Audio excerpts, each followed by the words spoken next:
데살로니가전서 4장 5절 말씀 다 같이 한 목소리로 받들어 읽도록 하겠습니다. 하나님을 모르는 이방인과 같이 세욕을 따르지 말고. 아멘. 이 하나님을 모르면은 우리가 하나님의 거룩하신 뜻을 알 수가 없고, 또 결국 하나님께서 존귀하게 불러주신 하나님의 영광에 이를 수가 없습니다. 그래서 우리가 어제 나누는 것처럼 오히려 이방인들은 이 거룩하다는 말 자체가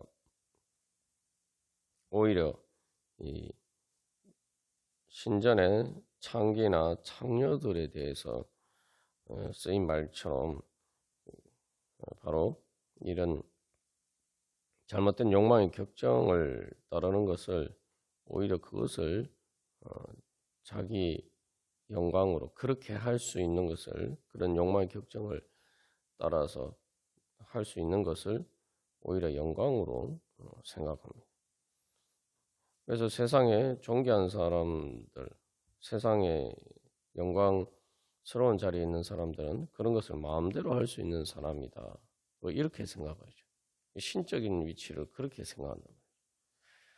그러나 그것은 이제 참 살아계신 하나님을 모르기 때문에 정반대로 생각하는 것입니다.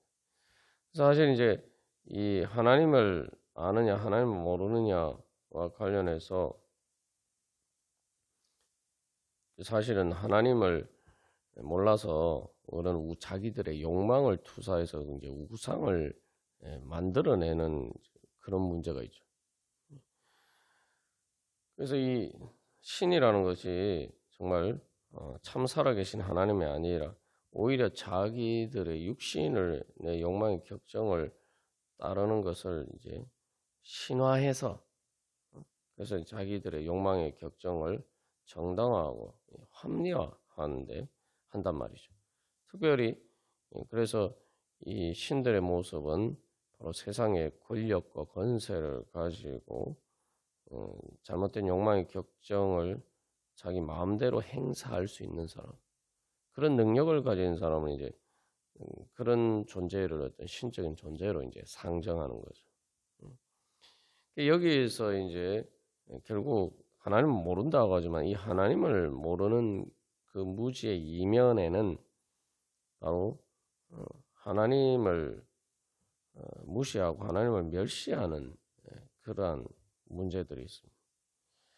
다시 말하면은 하나님을 몰라서 그렇게 하는 것처럼 보이지만, 그러나 실제로는 사실은 자기의 욕망을 따라서 하나님을 배제하고 자기 마음대로 하려고 하는 그러한 악한 죄의 본성의 발현입니다. 그것을 이제 성경에서 잘 보여주고 있죠. 그래서 성경에서 원죄에 대해서 이야기를 할 때도 창세기 3장에서 하나님과 같이 되려고 하는 것이다. 잘못된 관점에 따라서 하나님의 말씀을 따르지 않고 자기가 하나님과 같이 되려고 하는 것을 모든 죄의 출발로 보고 있습니다. 다시 말하면은 자기가 하나님처럼 되려고 하니까 어떻게 결국은 참 살아계신 하나님을 배제시키고 참 살아계신 하나님을 부인해야 되죠. 그러니까 내가 보기에 하나님이라는 존재는, 신적인 존재는 이렇게 돼야 된다. 그게 거룩에 대한 관점이죠.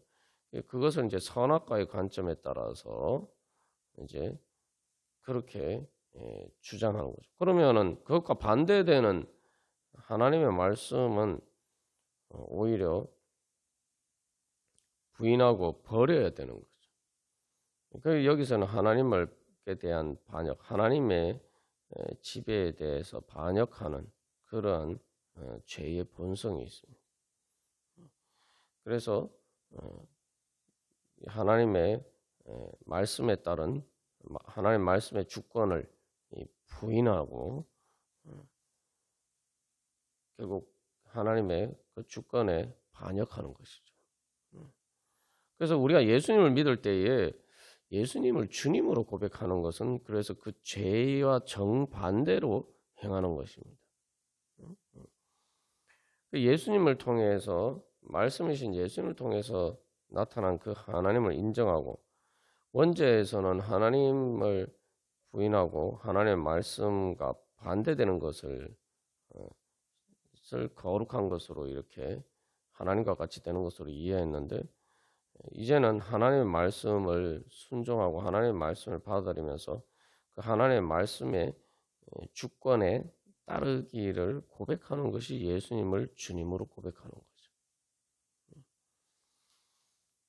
그래서 내가 하나님이 아니라 하나님의 말씀을 따를 때에 내가 이제 하나님의 형상으로서 하나님의 영광에 참여하게 된다는 거죠. 이게 그래서 성화라는 것도 성화를 통해서 이제 우리가 하나님의 영광에 참여하게 되는 거죠. 그래서 성화의 목적은 영화입니다. 영광스럽게 되는 것이. 이 역설적으로 하나님과 같이 되려고 했을 때는 오히려 하나님과 같이 되려고 해서 하나님을 배제했을 때는 오히려 하나님의 형상을 잃어버리게 되고 완전히 흙으로 돌아가는 그런 육신에 속한 자가 되죠. 육신에 속했다는 것은 하나님의 영적인 생명이 없는 존재가 됐다는 거죠. 말 그대로 동물과 별 차이가 없는 그런 존재로 전락하게 된 거죠. 그러나 사실 이제 하나님의 형상의 껍데기만 남았기 때문에 이게 이제 그 동물적인 본능이 하나님의 형상을 따라서 하나님의 형상의 빈 껍데기에 의해서 왜곡이 되어서 이 하나님의 형상을 동물적인 본능으로 채우려고 한다는 거죠. 그러니까 이게 인간은 짐승보다 더 못한 존재로 전락하게 됩니다. 그래서 이 하나님의 형상이라는 것은 하나님의 영광으로 하나님의 거룩하심과 존귀하심을 따르는 것인데 그것을 통해서 이제 하나님의 형상을 갖추어 가는 것인데 그렇게 하려고 하지 않고 이 하나님의 형상을 동물적인 본능을 자기의 하나님인 것처럼 이렇게 그것을 통해서 행사하고 그것을 통해서 영적인 만족을 얻으려고 한단 말이죠. 그러니까 이제 오히려 이게 동물보다 더 못한 존재가 되는 거예요. 이게 우리 흔히 짐승만도 못하다 이렇게 얘기하는데 짐승은 본능이 채워지면은 본능에 따라서 움직입니다. 그런데 사람은 그저 육신의 이 본능, 물질적인 그 본능이 채워지는 것으로 만족하지 않고 이제 예를 들면은 뭐 돈이나 이런 것을 통해서도 이 다른 사람들을 보다 더 높은 자리에서 그리고 그 권력을 행사하려고 하고 또 그 자기의 그 물질적인 본능을 신적인 것처럼 그렇게 더 이렇게 본능을 넘어서 본능의 충족을 뛰어넘어서 그렇게 그것을 통해서 영적인 만족을 얻으려고 하니까 더 이렇게 악한 게 전락하게 되는 거죠. 육신은 흙으로 돌아가지만 인간의 마음은 더 부패해서 사실은 흙으로 돌아가는 게 무덤인데 무덤보다 더 나쁜 지옥과 같은 상황을 스스로 이제 만들어내는 결과를 초래하게 됩니다. 그래서 역설적으로 하나님께서 우리에게 원하시는 건 하나님께서 우리가 하나님의 영광에 따라 존귀하게 되는 것을 원하시는데 우리가 오히려 그 하나님의 말씀을 거부함으로써 하나님의 형상을 잃어버리게 되는 그러한 모순이 발생하게 됩니다. 그래서 이러한 문제에 대해서 이제 로마서 1장에서 잘 보여주고 있습니다. 그래서 하나님을 모르는 이방인과 같이 세욕을 따르지 말고 이 여기에 대해서 자세한 그 설명이 사실 이제 로마서 1장 18절에서 28절까지 말씀에 이제 나오죠. 거기에서는 하나님을 모른다고 하지 않고 하나님을 알 만한 것이 그들 속에 보이며고 하나님께서 또 그걸 보여주셨다는 거예요. 우리 앞에서 하나님의 계시를 통해서만 우리가 하나님을 알 수 있다라고 하는데 하나님이 다 이 온천지 만물을 통해서 하나님의 그 피조물 창조를 통해서 그 하나님의 영원하신 능력과 신성을 다 계시해 주셨다는 겁니다. 그래서 그것을 알 만한 것이 있고, 또 로마서 1장 21절에서 하나님을 안다라고 얘기했어요. 알지만 하나님을 영화롭게 하기도 않고 감사하지도 않고 오히려 생각이 허망해져서 미련한 마음이 어두워졌다라고 얘기했습니다. 다시 말하면 하나님을 알 만한 것이 있고 하나님을 알지만 자기 죄의 욕망 때문에 그것을 모르는 것처럼 가장하고 결국은 그것을 통해서 하나님의 그 계시의 빛을 스스로 가린다는 거죠. 그래서 미련한 마음이 되어서 어두워졌다. 그러니까 원래 하나님의 빛이 비쳐서 잘 아는데 그것을 자기 스스로 그 빛을 가려서 어두워졌다는 거예요. 그래서 이제 결론적으로 로마서 1장 28절에서는 마음에 하나님 두기를 싫어했다라고. 우리가 이제 이방인들 일반적인 세상에서의 문화가 세상과 가치관에 대해서 이야기를 했습니다만 사실 뭐 그리스나 또 뭐 이런 세상에서도 또 양심 있는 사람들은 보통 그렇게 그런 잘못된 욕망의 격정을 따르는 것이 문제가 있다. 이게 하나님 믿지 않고 예수님을 믿지 않아도 자기 양심에 비춰봤을 때 그런 것들이 문제가 있다고 인식하는 사람들도 있었단 말이죠. 그 사람들은 뭐 하나님을 모르고 또 예수님을 모르는 것 몰랐지만 그렇게 생각하는 사람들이 있었단 말이에요. 실제로 그리스에서도 그리스 철학의 건 신화를 통해서 보이는 그 그리스 신들의 모습이 너무 이렇게 비합리적이고 또한 말 그대로 자기 욕망의 격정을 따르는 그런 신들의 모습에 문제가 있다. 이렇게 생각해서 이제 그리스 철학에서는 거기에 대한 반성으로 일종의 등장한 부분도 있습니다. 그렇다고 완전하진 않지만 그러한 인식들이 있었단 말이에요. 그래서 신적인 것은 정말 이상적인 것은 이 욕망의 격정. 그래서 우리 앞에서 이게 패션이라고 이제 영어로 보통 보면은 그 욕망의 격정을 초월하는 것을 이상적인 것으로 보는 그러한 이제 사상도 등장하게 됩니다.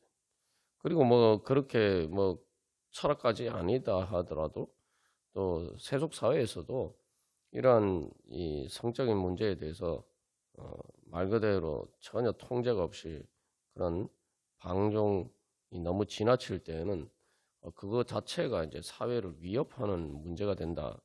이런 인식이 또 있었단 말이죠. 또 그래서 실제로 그러한 어떤 신들의 축제를 빙자해서 일어나는 그런 성적인 방종에 대해서 이제 규제하는 그런 조치들도 있었습니다. 그런 뭐 바카스 축제나 이런 로마에서는 이제 바카스라고 저기 그리스는 디오니소스라고 얘기하는데 그런 신들의 축제에서 그런 완전히 극단적인 그러한 성적인 욕망의 분출들이 있을 때 오히려 이제 그런 것들을 이제 규제하는 이제 법적인 조치들이 있었단 말이죠. 이제 그런 것을 보면 세상적인 관점에서도 그러한 부분에 대해서 자기 양심이나 이성에 비춰봤을 때에 충분히 하나님을 알 수 있는 것이 있다는 거죠. 근데 알면서도 이제 사실은 이제 자기의 욕망을 위해서 이제 그런 것들을 용인하고 사실 정당화하고 합리화하는 그렇게 문제를 통해서 점점 하나님의 진리의 빛이 어두워지게 되고 그래서 나중에는 진짜 자기가 뭐 전혀 그런 것에 대해서 모르는 무지한 상태로 전락하게 된단 말이죠. 이게 뭐 단순히 어떤 성적인 문제뿐만 아니라 이 하나님의 말씀에 어긋나는 인간의 그 욕망의 문제들이 다 마찬가지입니다. 비슷한 패턴을 따르고 있어요. 그래서 원래 이 하나님의 형상으로 하나님께서 창조하셨을 때 남자와 여자를 창조하시고 그래서 둘이 합하여 한 몸이 되게 한 어떻게 보면은 그 자체가 사실 하나님의 형상이에요. 하나님의 형상으로 사랑이신 하나님의 그 사랑을 통해서 둘이 합하여 한 몸이 되는 말 그대로 그러한 그 하나님의 형상, 그 사랑의 표현으로서 하나님이 거룩하게 창조하신 그 성적인 것을 이제 인간들이 그런 식으로 타락을 통해서 그것을 왜곡하고 부정하게 만들고 그것을 이제 더럽혔던 거죠.